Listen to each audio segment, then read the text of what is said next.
சொல்லியிருந்தால் பள்ளிக்கூடம் போயிருப்பான், படித்திருப்பான், பட்டம் பெற்றிருப்பான், வெளிநாடு சென்றிருப்பான். 2 லட்சம் ரூபாய் புல்லட் வாங்கி கொடுத்திய 5 வயசு புள்ள 3 வயசு பொண்டாட்டி பின்னால உட்கார வச்சுக்கிட்டு சினிமாவுக்கு பீச்சு போயிருப்பாரு. பாங்க இவ்வளவு நாளா நம்பூட்டு மகாலட்சுமி அங்க இருந்துட்டாங்க, ஒருபோது அங்க இருக்கலாம். உடனே போற நம்பூட்டு மகாலட்சுமி கூட்டு வரோம். கவலைப்படாதீங்க, இந்தியா அமர்வு நாடு செல்கிறேன்.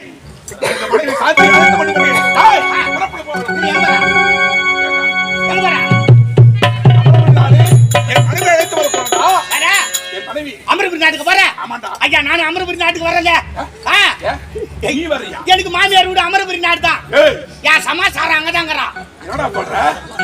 எனக்கு தெரியாம உனக்கு மாமியார் வீடு அங்கயா? என் சம்சாரங்க அங்கதாங்கிறான். ஓ உன் மனைவி அந்த நாடா? அப்படி என்றால் இதுவரையும் உன் மனைவி பார்த்திருக்கியா? பாக்கலீங்க. என் மாமனார் சவுகாட்சி தெரியல, அதனால கோவாது விட்டேன். என் மாமனார் பெரிய குடிக்காரன். எப்ப என் மொண்டாட்டி கைத்துல தாலி கட்டணும் அன்னில இருந்து சரக்கு வாங்கி கொடுனா வந்தவாச்சிலிருந்து மருத்தூர் போற வழியில 2 கிலோமீட்டர்ல 24 சென்ட் வச்சு அப்படியே வித்து வாங்கி கொடுத்தாங்க. குரலா அர்த்தம் அப்படியா? இதுக்கு மேல வாங்கி கொடுத்து துட்டு இல்ல, கோவாது விட்டேன். கவலைப்படாதே, இதுவரையில் என் மனைவி நானும் பார்த்ததில்லை, நீயும் பார்த்ததில்லை. இப்போ போறோம், நம்ம பொண்டாட்டி கூட்டின்னு வரோம். உன் மனைவி நீ கூட்டிட்டு வா, உன் பொண்டாட்டி நீ கூட்டிட்டு வா. அதான் சொல்றேன், வா பாப்பா.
பாரியத்திலே